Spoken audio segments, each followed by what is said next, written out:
好，大家好啊！咁今次咧就講下而家啱啱上畫嘅超少女啦。以上影片純屬個人意見啊。第一就係我覺得係不知所謂。第一就係一路以嚟都係講緊我哋叫 Super Girl 或者係譯做女超人啦。因為超人呢個Wonder Woman 就俾即係之前嘅神奇女俠啦，譯做咗啦，咁所以叫女超人咧就變咗神奇女俠譯咗女超人啦，所以就冇得再揀呢個名會令誤解啦。而家變咗叫超少女啊，即係喺個名度已經係對於我哋年紀入翻咁上下，或者對於舊DC 啊超人迷，其實已經係第一個係不知所謂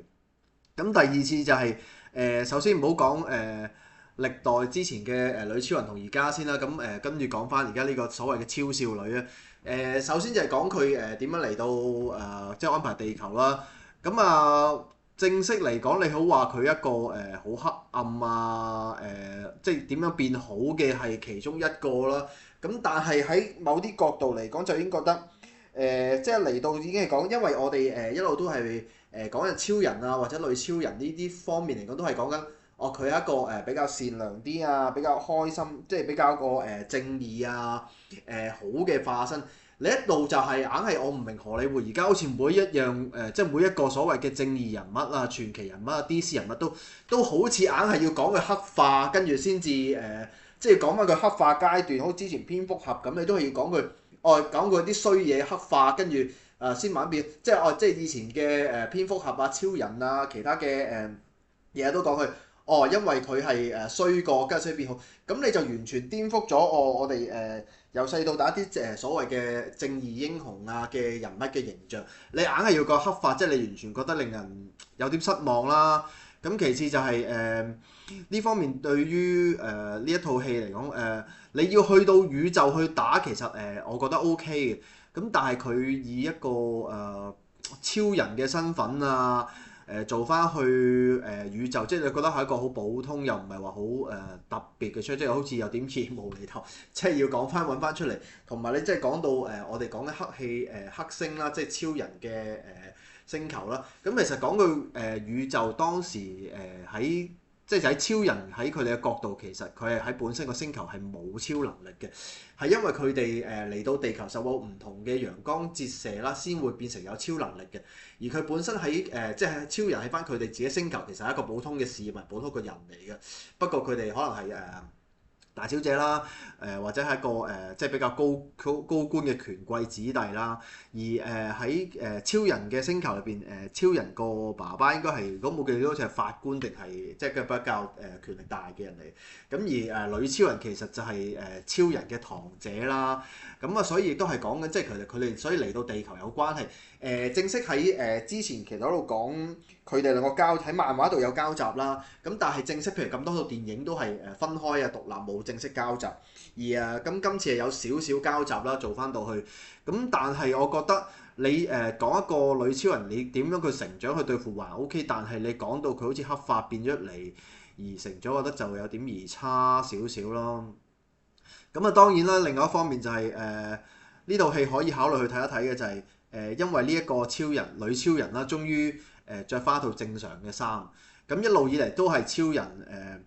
係同超人女超人同超人其實一樣，都係心口有個 S 啦，跟住係着裙啊、着靴有翻個披肩。好過閃電俠嗰個超人無端端着一套無端變咗做着一套緊身衣出嚟，我唔理你身材好唔好，你打唔打得先啊？個傳統就係你係着短裙啊，即係冇個短裙啦，着裙着靴先係一個正式嘅女超人嘅介紹咯。而你喺呢套女超人入邊，終於做翻一個正常嘅嘢，但係你就好似去到嗰個宇宙星球，你又好似要去打宇宙啊，跟住你有點而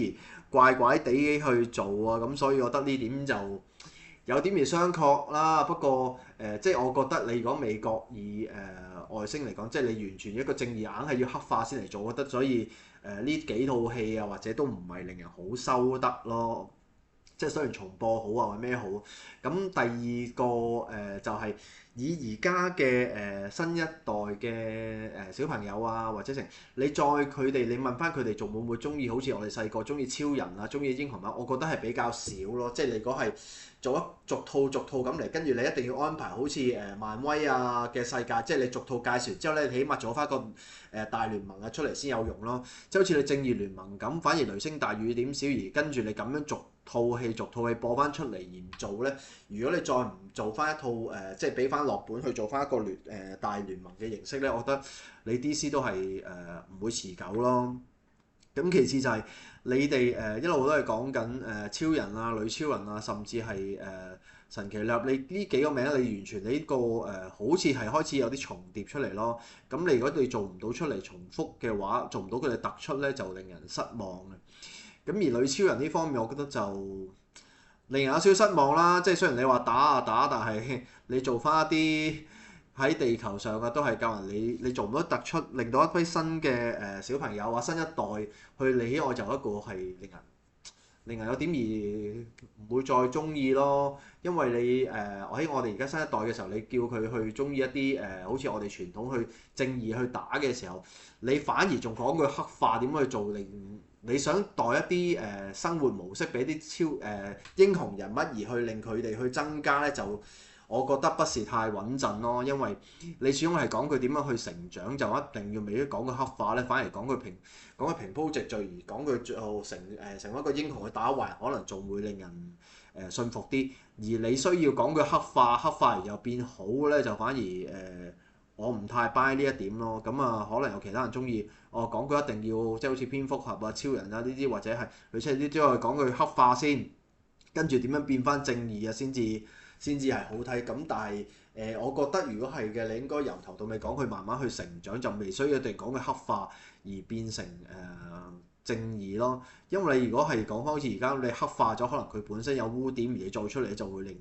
更加令人誤解。因為你由頭到尾所有嘅英雄片啊，或者都係講正邪呢方面係絕對嘅好簡單明確，即係一個超人啊，跟住就係一個忠嘅，跟住可能對方嘅博士啊或者咩，最後一個奸角嚟去做。你一套戲就開始講佢由一個奸，即係唔好講奸黑化，由佢係最初黑化，跟住先慢慢變忠，你就呢點已經係令人有點而商榷。即係你係咪一定要講黑化先至去做咧？我就唔建議咯。咁啊，有興趣嘅大家都可以去睇下嘅，不過我就覺得麻麻地咯。咁希望 DC 可以盡快